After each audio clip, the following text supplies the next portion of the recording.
तो कैसे हैं बच्चों? सब बढ़िया चल रहा है। तो फंक्शंस के पीवाईक्यू कर रहे थे हम लोग।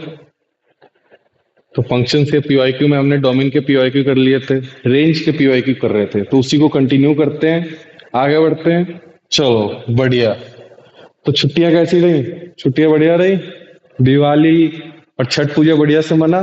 मैं भी भाई छुट्टी पे ही था। चलिए फिर आगे कंटिन्यू करते हैं। तो रेंज के हमारे पीवाईक्यू हो रहे थे। तो अगला सवाल है हमारा। हाँ, अगला सवाल है हमारा आपके स्क्रीन पे। टरररा। चलो पेन का कलर सही है अपना, कोई दिक्कत नहीं। हाँ, क्या बोल रहा है? इफ द फंक्शन, कब का सवाल है भाई? 2024 का सवाल है, दिख रहा है आप लोगों को? क्या बोल रहा है? If the function F x, F x क्या दिया हुआ है भाई? एफ एक्स आपके पास दिया हुआ है, f x equals to 1/x raise to the power 2x, ये दिया हुआ है। ऑब्टेन मैक्सिमम एट किस पे? 1/e पे। मैक्सिमम किस वैल्यू पे है? 1/e पे है। तो हमसे क्या पूछा गया है भाई? हमसे पूछा गया है कि बताओ इसका क्या क्या होगा भाई। अच्छा, कौन सा वैल्यू बड़ा होगा, कौन सा वैल्यू छोटा होगा, यही बात हुई है। पेन चेंज कर लेते थोड़ा, बढ़िया दिखेगा फिर। हाँ, तो अब इसमें बेटा मैक्सिमम ये 1/e पे ले रहा है, ठीक? तो मतलब x की वैल्यू 1/e जब होगी, x की वैल्यू जब 1/e होगी, तो एफ एक्स क्या हो जाएगा अपना? मैक्सिमम होगा। मतलब इसका अगर हम कर्व बनाए, इसका कर्व बनाए तो कुछ इस तरीके का होगा। मतलब यहाँ पे x इक्वल्स टू 1/e होगा। इस पॉइंट पे, इस पॉइंट पे एफ एक्स आपका क्या होगा? मैक्सिमम होगा। यही कहने का मतलब है। मतलब इससे पहले और इसके बाद की बात जो है वो छोटा होगा, यही बात है। तो बेटा ये है। तो इसमें कुछ नहीं करना है, बड़ा ही आसान सा सवाल है। एक्स की वैल्यू 1/e पे मैक्सिमम है। हमारे पास एफ एक्स जो दिया हुआ है, इतनी सी बात कर्व के बाद आपको समझ में आई। हमारे पास एफ एक्स जो दिया हुआ है वो क्या था? 1/x raise to the power, क्या था भाई? 2x था क्या? 1/x raise to the power 2x, यही था। तो एक काम करते हैं, हमें पता क्या है भाई? x की जगह, क्योंकि पाई का कंपैरिजन है, हर e और पाई का कंपैरिजन है। ऑप्शन देखिए, e और पाई का कंपैरिजन है, e और पाई का कंपैरिजन है। तो e और पाई में ही देखते हैं भाई। x की जगह अगर e डाला हमने, हमें पता है एक तो बात की पाई की वैल्यू होती है कितनी? अप्रोक्सीमेटली, अप्रोक्सीमेटली पाई की वैल्यू 3.71 हुआ, और ई की वैल्यू अप्रोक्सीमेट, सॉरी 3.4 के आसपास, और ये 2.71 हुआ, ठीक? तो पाई अपना ग्रेटर देन होता है ई से। पाई अपना क्या होता है? ई से बड़ा होता है, ये बात हमें पता है। तो बेटा पाई अपना ई से बड़ा है। तो अब आप ये बताइए, अब इसमें क्या करना है? अगर हम बात करें F of 1/e, F of 1/e, आपको क्या बोला? एक्स इक्वल्स टू 1/e पे क्या है हमारे पास? मैक्सिमम वैल्यू है। तो इस, ये तो हमेशा बड़ा होगा, चाहे हम एक्स की वैल्यू कुछ भी ले लें। एक्स की वैल्यू आप कुछ भी ले लेंगे, कुछ भी का मतलब क्या है? एक्स की वैल्यू आप पाई ले ले, 1/पाई ले ले, सब कंडीशन में ये बड़ा होगा। ये बात समझ में आ रही है या नहीं आ रही है आपको? क्योंकि क्या बोल रहा है कि एक्स इक्वल्स टू 1/e पे ये क्या ले रहा है? मैक्सिमम अटेंड कर रहा है। एक्स इक्वल्स टू 1/e पे मैक्सिमम अटेंड कर रहा है, तो ये वाला कंडीशन फॉलो होगा। तो इस वाले कंडीशन के हिसाब से जब आप पुट करेंगे, अब यही क्यों लिया? क्योंकि इसके बारे में चर्चा की गई है, इसीलिए। अब यहाँ पे एक्स की वैल्यू डाल दो जो जो दी हुई है। तो एक्स की वैल्यू आप जब डालेंगे तो ये हो जाएगा ई की पावर 2/e ग्रेटर देन पाई की पावर 2/पाई, यही होगा क्या बेटा? अब ये क्या लिखा हुआ है? अब दोनों तरफ ये पावर आप इधर भी कर सकते हो। ये क्या लिखा है? E square s to the power 1/e greater than pi square raise to the power 1/पाई। यही चीज लिखी हुई है। पावर आप अंदर बाहर लेके आप कैंसिल भी करें तो और पावर इधर ले ले तो अल्टीमेटली क्या आया, e raise to the power pi greater than क्या आ जाएगा, pi raise to the power e. यही आएगा क्या आपके पास। स्क्वायर स्क्वायर कैंसिल हो जाएगा क्योंकि दोनों पॉजिटिव नंबर है, इनइक्वालिटी की साइन चेंज नहीं होने वाली है। और इधर पावर भेजोगे भी तो यही रहेगा। तो हमारे पास कौन सा ऑप्शन हो गया, ये ऑप्शन नंबर हो गया। ऑप्शन नंबर क्या है, ई की power pi greater than pi raise to the power e. यही आ रहा है क्या बेटा, यही आ रहा है। ऑप्शन नंबर डी आपका क्या हो जाएगा, करेक्ट हो जाएगा।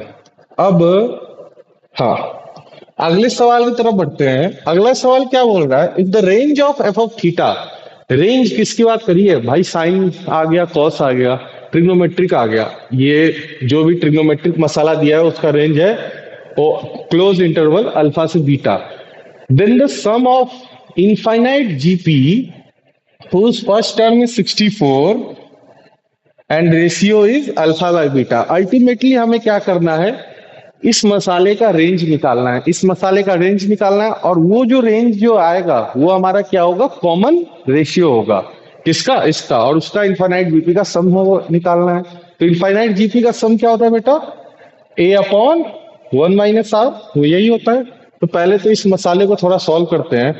तो ये देखो, इससे घबराओ नहीं, आसान सा दिख रहा है। एफ ऑफ थीटा आपके पास क्या दिया हुआ है, sine raise to the power 4 theta plus 3 cos square theta upon sine raise to the power 4 theta plus cos square theta, यही दिया हुआ है बेटा। अब एक चीज आपको दिख रहा है कि इसको हम दो पार्ट में ऊपर वाले को ब्रेक कर सकते हैं, क्योंकि डिनोमिनेटर जो है हमारा, डिनोमिनेटर जो है हमारा क्या है भाई, देखो डिनोमिनेटर ऊपर भी आएगा, कैसे मतलब सेम बनेगा, कैसे देखो, sine raise to the power 4 theta plus cos raise to the power 4, sorry cos raise to the power square theta, cos square theta plus 2 cos square theta, ऐसे हम ब्रेक कर सकते हैं। और अपॉन में overall sine raise to the power 4 theta plus cos square theta, ये बात हुई हमारी। यहां तक बात क्लियर है क्या बेटा। अब बात आती है, अब देखो जो मैं बोल रहा था, ये और ये सेम है क्या, सेम है। तो इसको हम दो भाग में ब्रेक कर दे। एक तो आपका ये sine raise to the power 4 theta plus cos square theta upon में यही sine raise to the power 4 theta plus cos square theta, और ये प्लस में क्या हो जाएगा 2 cos square theta upon sine raise to the power, ये line रख करने दो यार,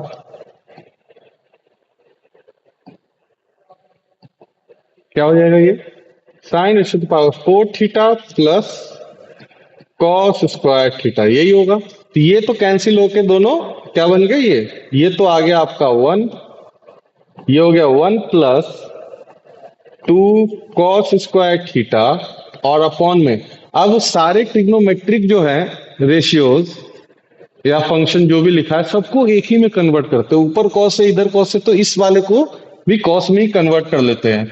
तो इसको मैं क्या लिख सकता हूं, 1 माइनस कॉस स्क्वायर थीटा का होल स्क्वायर, ये लिख सकते हैं। साइन की पावर 4 थीटा है ना, तो साइन स्क्वायर थीटा का स्क्वायर है वो, तो ये 1 माइनस कॉस स्क्वायर थीटा का whole square plus cos square theta. यहां तक बात क्लियर है क्या भाई। अब इसको और सिंप्लीफाई करें तो ये क्या लिखा हुआ है आपके पास, एक मिनट बेटा, ये लिखा क्या हुआ है हमारे पास 1 प्लस 2 कॉस स्क्वायर थीटा, और अपॉन में ये जब ओपन होगा तो ये क्या होगा, कॉस की पावर 4 थीटा देगा, कॉस की पावर 4 थीटा, बहुत बढ़िया बात है। उसके बाद और क्या देगा, प्लस का 1 देगा, प्लस का 1 दे दिया इसने। उसके बाद ये माइनस का 2 कॉस स्क्वायर थीटा देगा, और ये प्लस का कॉस स्क्वायर थीटा है। तो हमारे पास क्या बचा, माइनस का कॉस स्क्वायर थीटा। बात समझ में आई कि नहीं है यहाँ तक, क्लियर, बहुत बढ़िया।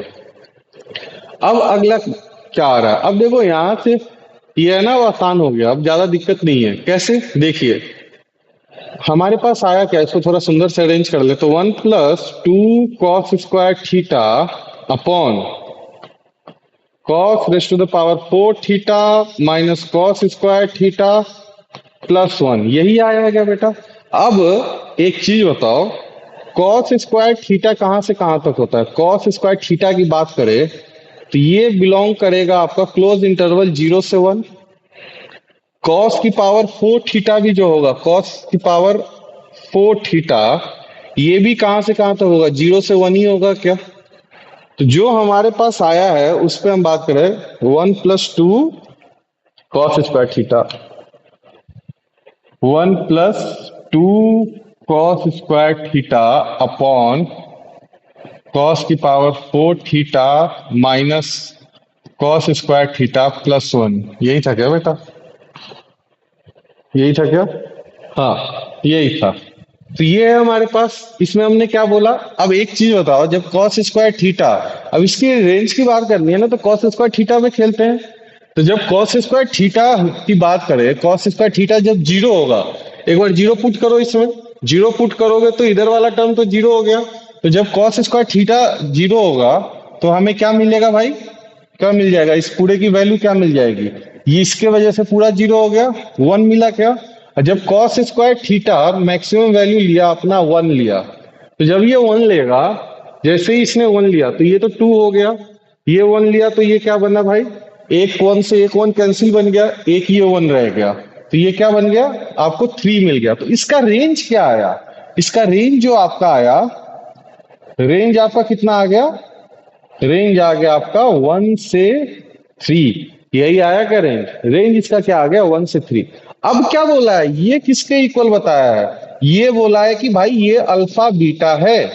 ये क्या है आपका? ये अल्फा बीटा है। अब ये तो अल्फा बीटा बोल दिया उसने। अब बात करते हैं, आपको बोला है कि उस जीपी का इनफाइनाइट सम बताओ जिसका फर्स्ट टर्म 64 है और कॉमन रेशियो क्या है? अल्फा बाई बीटा है। तो अल्फा बाई बीटा, तो फर्स्ट टर्म की बात करें, ए आपको दिया है 64 और कॉमन रेशियो आर की बात करें, वो बोल रहा है alpha by beta, alpha by beta. तो अल्फा बाई बीटा के हिसाब से 1/3 यही होगा क्या बेटा? यहां तक बात क्लियर? बहुत बढ़िया बात है। तो सम की बात करें, एस इंफिनिटी का फॉर्मूला क्या होता है? A/1 - R, यही होता है क्या बेटा? तो ए की बात करें, ए क्या है? 64 है, अपॉन 1 - R, आर क्या है? 1/3। तो ये कितना हो गया भाई? 64 अपॉन 1 - 1/3 मतलब 2/3, 2 इधर और 3 ऊपर। तो ये कैंसिल हुआ कितनी बार? 32 टाइम्स। तो 32 इंटू 3,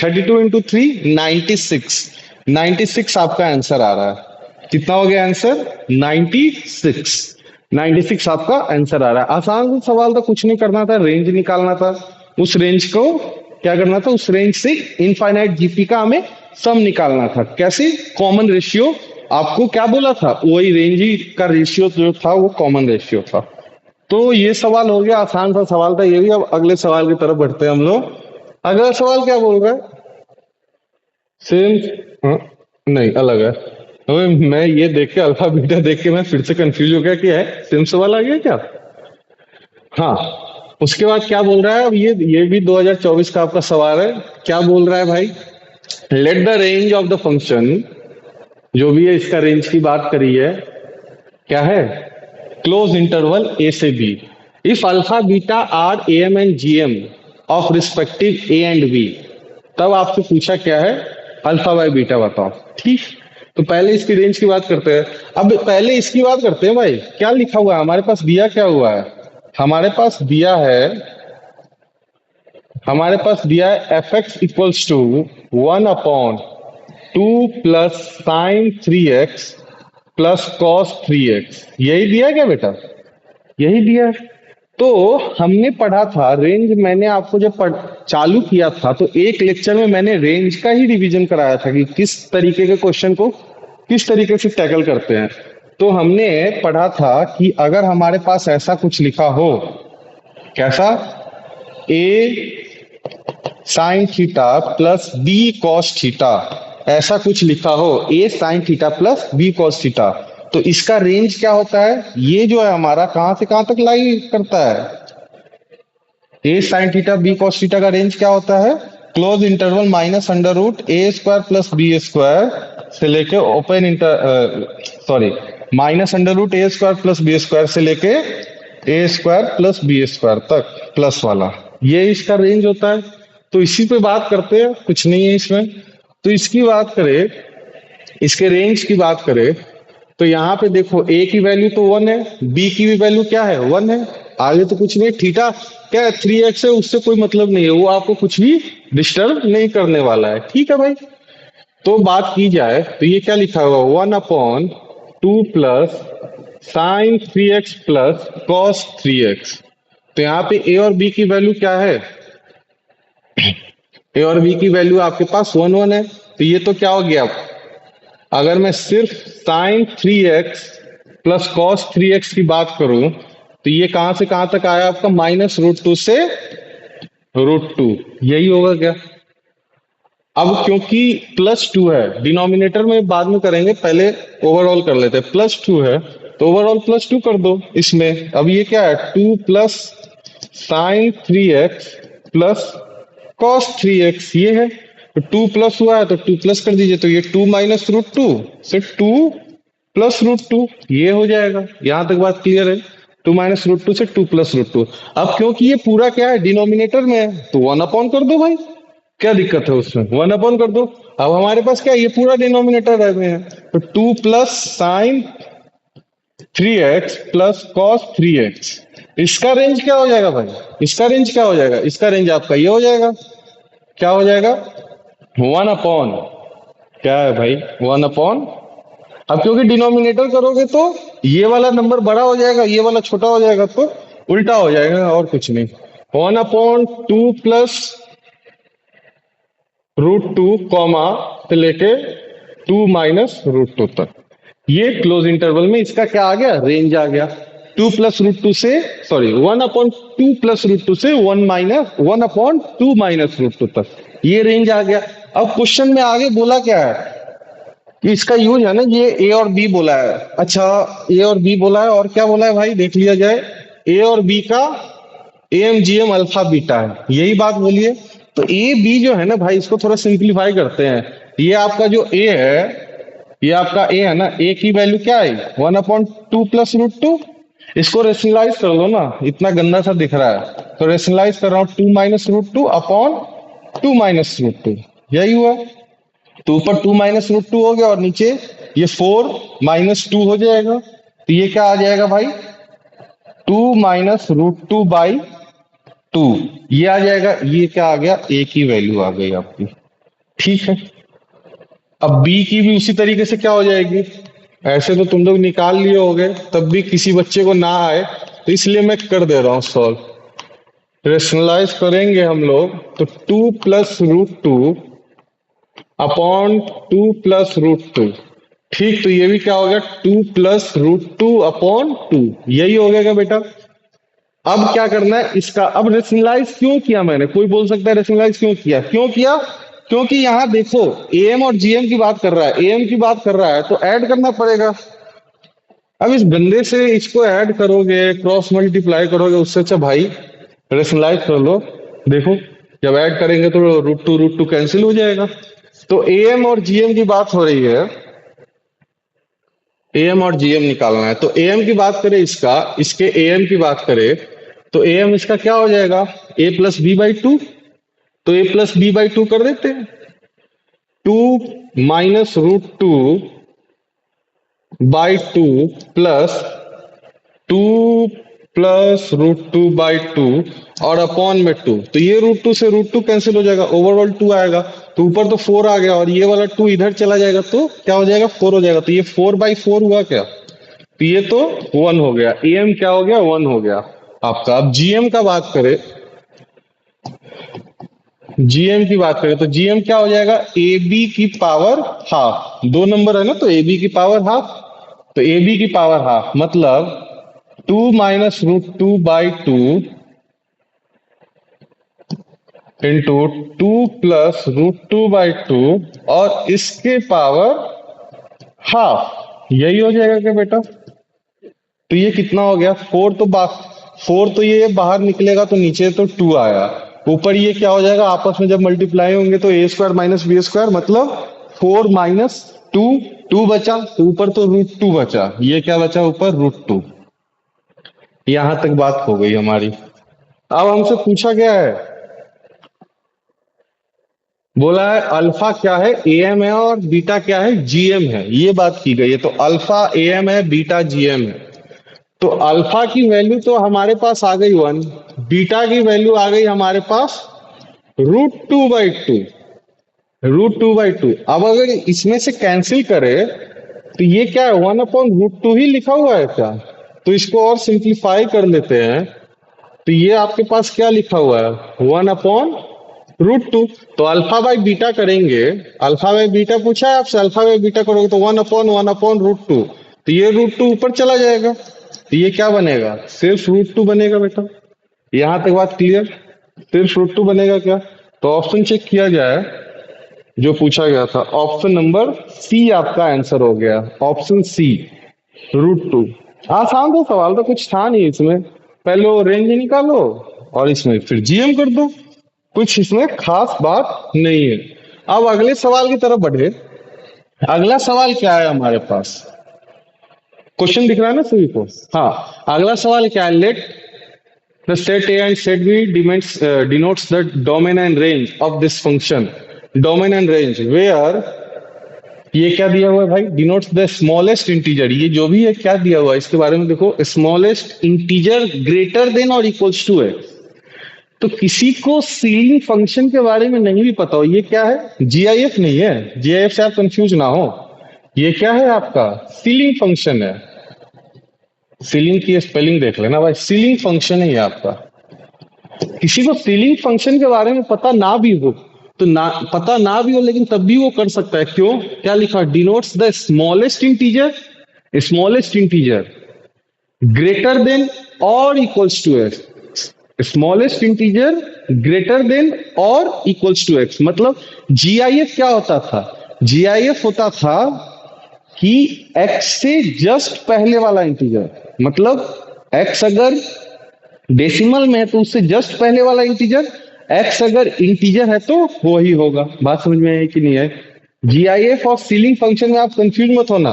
जीआईएफ क्या होता था अभी हम चर्चा कर ही लेते हैं। जीआईएफ हमारा क्या होता था, जीआईएफ की बात करें, बॉक्स एक्स अगर बॉक्स ऑफ 2.3 दिया है, इसका मतलब इससे जस्ट पहले वाला इंटीजर, तो इससे जस्ट पहले वाला इंटीजर क्या हो गया, 2 हो गया।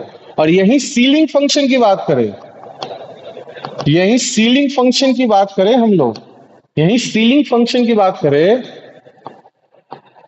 यही सीलिंग फंक्शन की बात करें तो सीलिंग फंक्शन ऑफ 2.3 दिया है।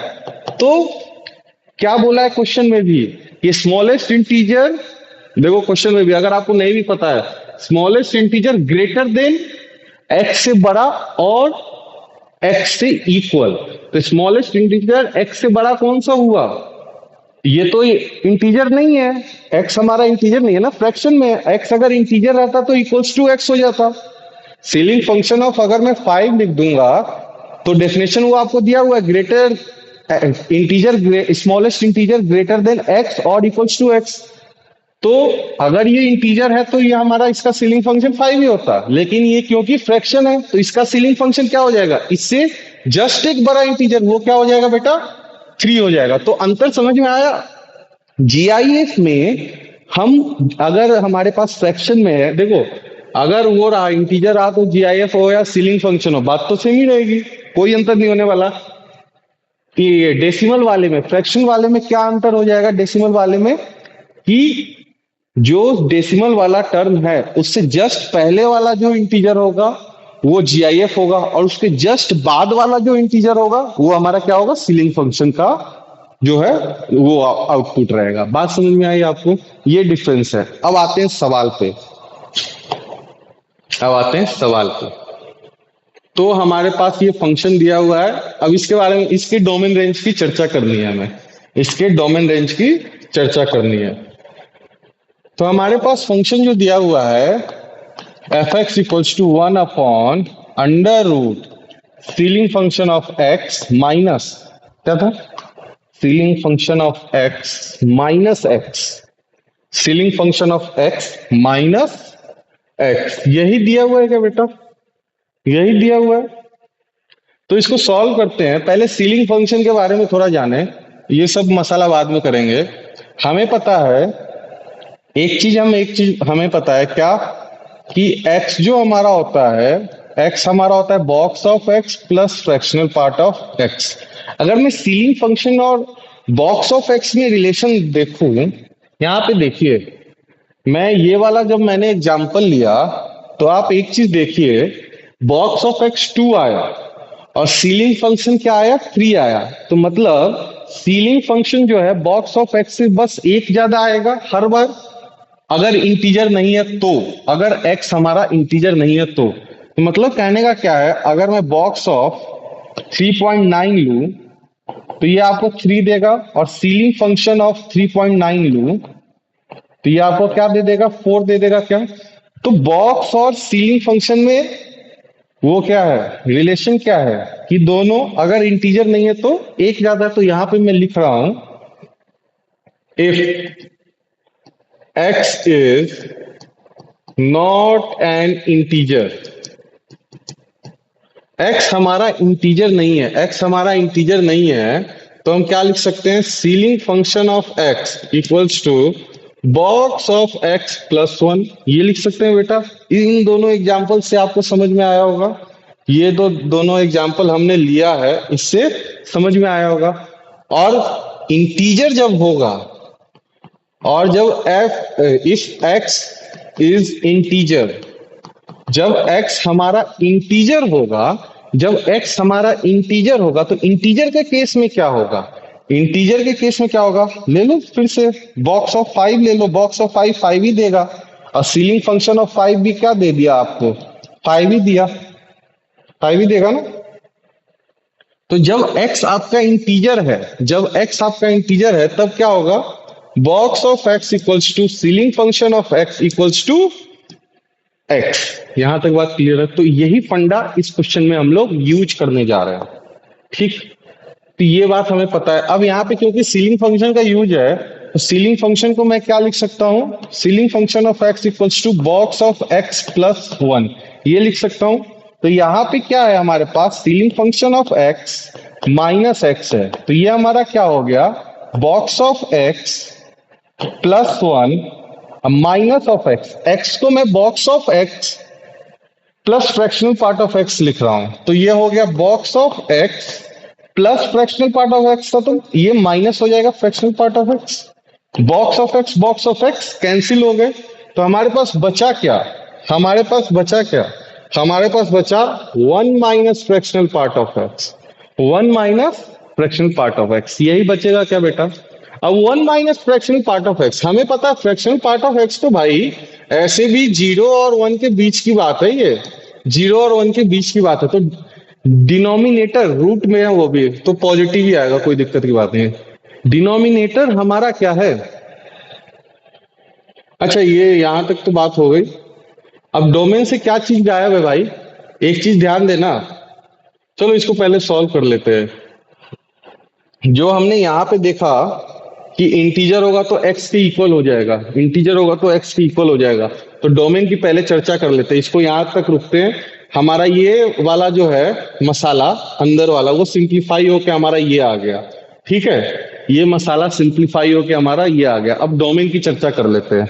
अब हमने यहाँ पे देखा इंटीजर नहीं है तो कोई दिक्कत नहीं है, हमें क्या देगा, ये कुछ ऐसा देगा। जब ये इंटीजर है तब सीलिंग फंक्शन किसके इक्वल है, x के इक्वल है, तो यहां पे जैसे ही ये इंटीजर होगा, अब क्योंकि ये रूट का बात है तो ऐसे पॉजिटिव होना है, लेकिन ये इंटीजर है ना, अगर यहाँ पे अगर हमने इंटीजर डाल दिया तो क्या दिक्कत हो जाएगी हमारी, बताओ, ये डिनोमिनेटर में है, नॉट डिफाइन हो जाएगा। तो डोमेन के केस में बात की जाए, डोमेन की पर्टिकुलरली बात की जाए, डोमेन आपका क्या हो जाएगा, डोमेन आपका क्या हो जाएगा, डोमेन आपका हो जाएगा r माइनस आई, r माइनस आई, यही होगा क्या डोमेन, यहां तक किसी को दिक्कत।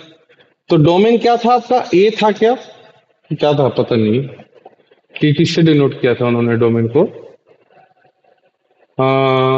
Statement A is domain, B is range, हाँ, तो ए डोमेन, तो ए आपका क्या है, r माइनस आई, यही है क्या, डोमेन आ गया आपका। अब बात करते हैं रेंज की।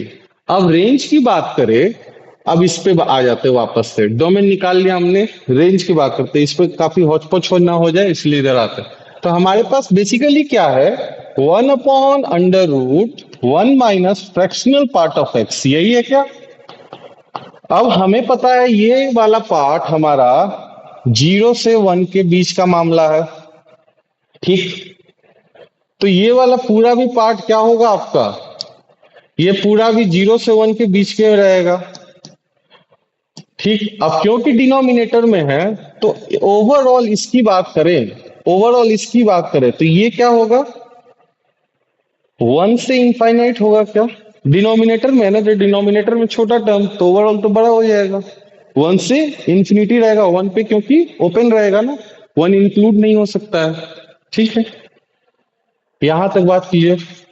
तो रेंज की बात करें, बी क्या आ गया आपके पास, 1 से इंफिनिटी, 1 से इंफिनिटी, ये हो गया हमारे पास। अब पूछा क्या है, अब पूछा क्या है भाई, ए आपके पास आया था, ए आपके पास आया था R-I, बी आपके पास आ गया 1 से इंफिनिटी। अब ए इंटरसेक्शन बी बोल रहा है, A intersection B, A intersection B लोगे, ए इंटरसेक्शन बी लोगे तो 1 से इनफाइनाइट होगा, इंटीजर तो नेचुरल नंबर माइनस होगा, तो पहला स्टेटमेंट तो सही है भाई, पहला स्टेटमेंट सही है। कैसे देखो, इंटरसेक्शन मतलब क्या, कॉमन पार्ट, इंटरसेक्शन मतलब क्या होता है, कॉमन पार्ट।